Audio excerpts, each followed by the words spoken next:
There is growing concern for New Jersey residents, and that is fraud. In 2024, AARP's Fraud Watch network received over 350 calls from New Jerseyans who lost an average of $38,000 each to increasingly clever and relentless scams. To help combat this rising threat, AARP New Jersey is stepping up with a special summit at NJIT April 7th, aimed at arming Garden State residents with the tools to protect themselves. Joining us now is Chris Widelo, AARP New Jersey State Director. Chris, good morning to you. Good to have you on today. Well, good morning, Ken. Thanks for having me. Happy spring.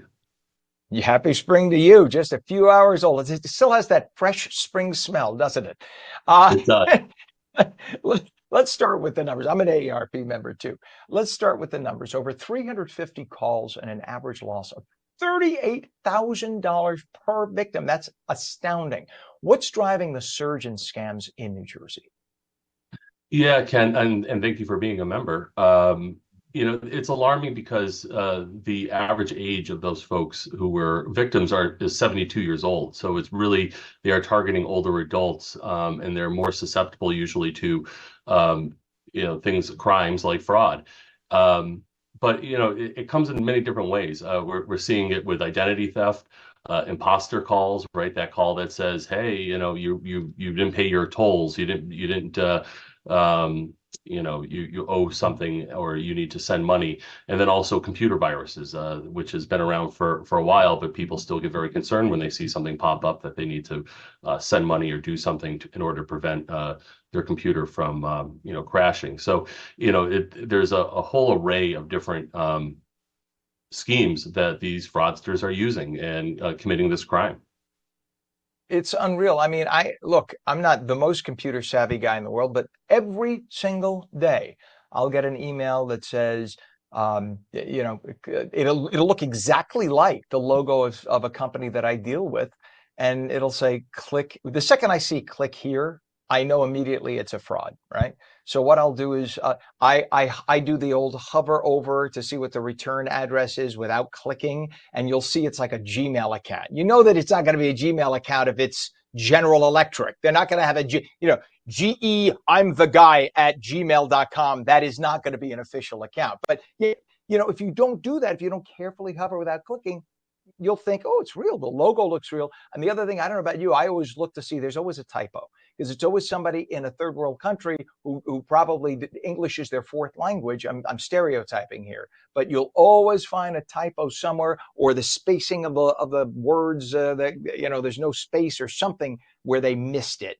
And that's usually how I see it. But, if you're not paying attention, how many people have gotten scammed like that? And these are getting more creative, right? So give us an example of some of the tactics that they're now using that might catch people off guard.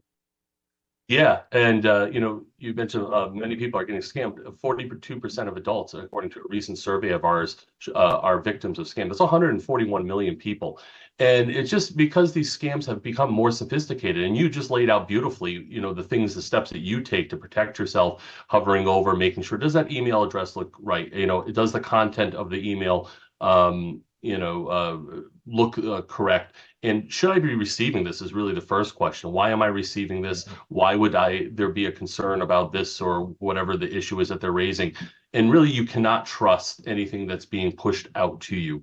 If you are worried that you have unpaid tolls, there's something wrong with your credit card, you need to call the bank, you really have to be proactive. Go find the number, go to their website, find the number of that institution that you are doing business with, and call them proactively. Things that are being pushed to us through text, I think we're just being bombarded. Text, email, phone calls. You can't trust it. And it's not that, some of these scams, these crimes are sophisticated. Others are just preying on our sense of wanting to do the right thing, our fears, and it creates this ether that people become under, that they are just wanting to make sure they're doing the right thing, they're not committing a crime. You even have things like romance scams, where people build a relationship with someone online with no intention of ever meeting them in person, and can fraud them of millions of dollars, right, or thousands of dollars per person, but it adds up very quickly. We're talking $1 billion industry here. Hey, Chris, I once got an email alert from what appeared to be McAfee, because I have them as my antivirus, and it said that we've detected a virus, whatever, and it said contact us. I'm thinking, oh, that's got to be safe. It gave the phone number, and guess what? The phone number was the McAfee phone number, but it was off by 2 digits. And I actually fell for that, and I called. It was an 800 or an 888 number, whatever. I called it, and I got somebody who had a different accent, and the individual took me through. He's like, "Well, log on, give me access to your computer." Right there, I was a little suspicious, but I've dealt with that with McAfee in the past, where they get access to the computer, and they were explaining in detail the virus I had, etc.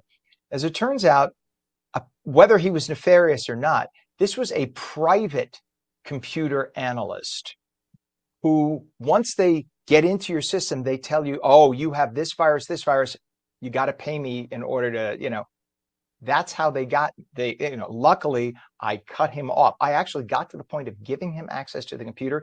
He actually had the McAfee logo and everything. I hung up, disconnected him, called McAfee, and they said they've been getting this. So that's elaborate, where they had the logo, they knew I was a customer, they got access to the computer. It looked just like McAfee, and the 800 number was only off by 2 digits.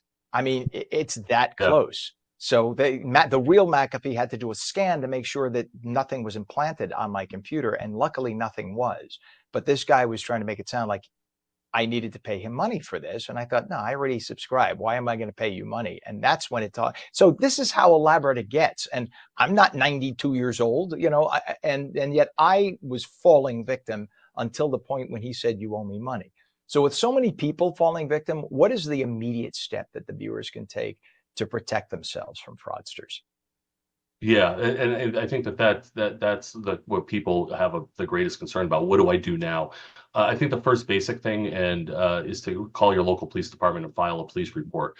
Sometimes police departments will say, "Oh, don't bother," or "This isn't worth it," but insist that you file a police report, because if this fraud is somehow caught up to and they are going to prosecute, you at least have a police report if there's an opportunity to get any money back or any restitution. The other piece is we have something called the Fraud Watch Network. We launched this over a decade ago, and it is a resource for not just AARP members, anyone who has been a victim of fraud, to call and find out what are the next steps you should take. So these are trained experts that can guide you either by phone, or you can check out the website about what your next steps are and what actions you should be taking.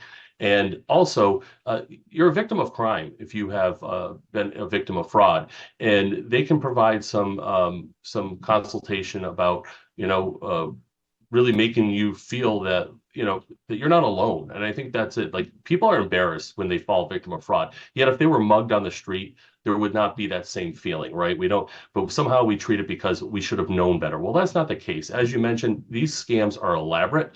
They're very detailed, and they put a lot of effort into them.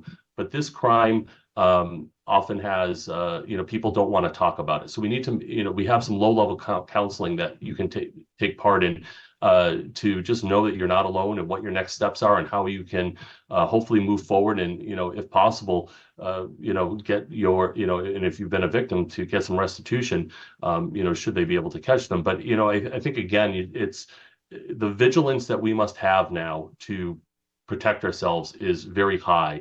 And so the more you can do to talk to loved ones, older loved ones, younger loved ones, and really just not trust information that's being pushed to us through mail, phone, text, it's really important that you seek it out and you only have your trusted list of of people that you are expecting to hear from.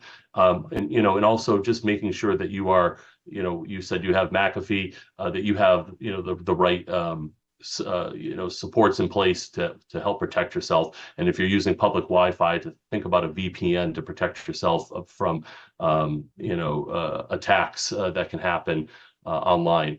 But really, it's vigilance, and we're bombarded with it every day, as you mentioned. Yeah. Chris, and if I may just throw in this thing, because I've heard these friends of my mother, literally, this is still happening, and it's amazing that it is. No legitimate organization, no government entity, no company, no legitimate corporation will ever, ask you or tell you to go out and buy gift cards. And I know for you and me would say, oh, come on. There are people who would say, well, why wouldn't they? No legitimate organization has any legitimate reason to tell you to go out and buy Visa, MasterCard, or store gift cards to pay for anything ever, correct? So if they ever get that call, click, ciao, bye-bye, scream if you want, and then hang up. It's not legit. Ever. Even if they tell you they're at the IRS, or if they tell you they have your kid kidnapped in Russia, it's fake. Hang up on them.